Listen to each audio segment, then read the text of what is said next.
చాలా పెద్దది, మాకు తెలుసు. కానీ ఈ సిటీలో మా నెట్వర్క్ గురించి తెలిసిన వాడెవడు యాక్టివేషన్లో ఉండకూడదు.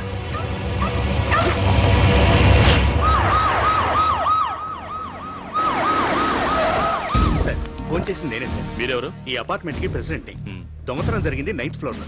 ఎన్నింటికి జరిగింది? నైట్ 12 o'clock వరకు నేను ఆఫీస్లోనే ఉన్నానండి. ఆ తర్వాత జరుగుతుంది. డ్యూటీ చేయకుండా ఎక్కడ తిరుగుతున్నావు? రాత్రి ఇక్కడే ఉన్నానండి.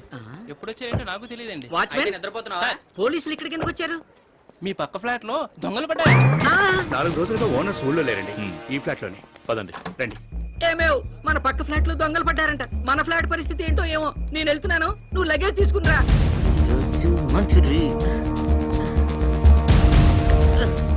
అబ్బా, ఈ లిఫ్ట్ టెన్షన్ ఒకటి.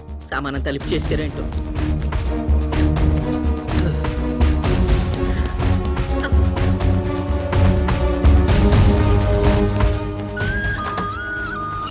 హలో, అబ్బా నేను డాక్టర్ సమరాన్ని కాదయ్యా, రిపోర్టర్ సమరాన్ని.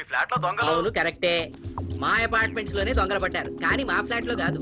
మీరు పని చేయండి, 10 నిమిషాల తర్వాత ఫోన్ చేయండి, అప్పుడు మీకు ఫుల్ రిపోర్ట్ ఇస్తాను. అరే నీకు నేను చెప్తాను కదా, ఎందుకు టెన్షన్ పడతావు?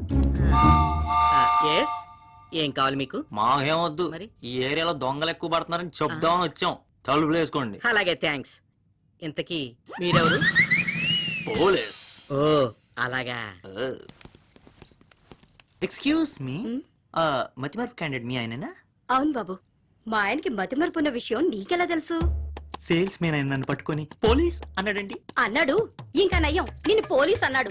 సొంత పెళ్ళాన్ని నన్ను పట్టుకుని పని మనిషి అన్నాడు, తెలుసా నీకు? అవునా? మరి మనిషిని పెళ్ళవంటాడేమోనని భయవేసి పళ్ళొచ్చి తీసేశాను. మంచి పని చేశారు. ఓసారి ఏమైందంటే బాబు, మ్యాటర్ ఆల్రెడీ చదివేశానండి. ఇప్పుడు మీరు ఇంటికి వెళ్ళగానే ఆ తాళం నేను తీయలేదో, తలుపు ఎవరు తెరిచారంటాడేమో. ముందు ఆ సంగతి చూడండి. అన్నా అంటాడు మతిమరుపు మొగుడు కదా.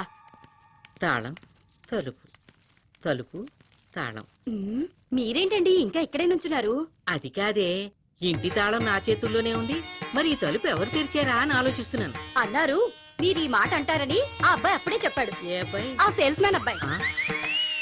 అక్కడెవరు లేరే. కొంప తీసి దీనికి శంకర్ దాదా జిందాబాద్ సినిమాలో మెగాస్టార్ గాంధీ గారు కనపడినట్టు సేల్స్ మెన్ ఎవడైనా కనపడ